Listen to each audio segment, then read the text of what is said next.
মধুপুরের একটা দৃশ্য, 25 মাইল দোখালা মধুপুর। গজারি লাগাইছে নতুন, খুব সুন্দর গজারি হচ্ছে। আমি যাচ্ছি।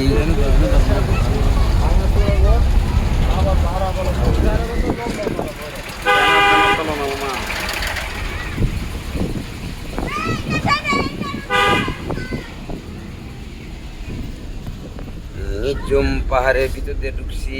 এখন আমরা যাচ্ছি সোলাগুড়ি।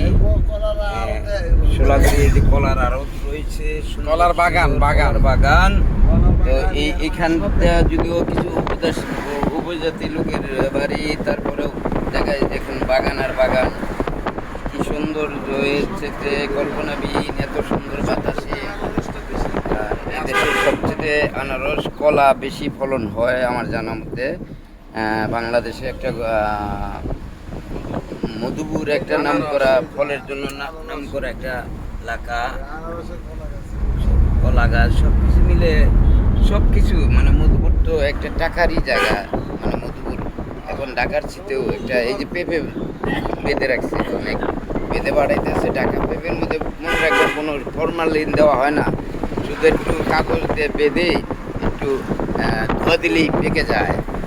এই বাগানে ঢুকছি বিভিন্ন সাইডে। তো মোটামুটি বিকাল টাইম, খুব ভালো লাগতেছে। আপনাদের কীরকম লাগবে জানি না, আমার কাছে খুব ভালো লাগতেছে, খুবই ভালো লাগতেছে, কল্পনাবিহীন, খুবই ভালো লাগতেছে।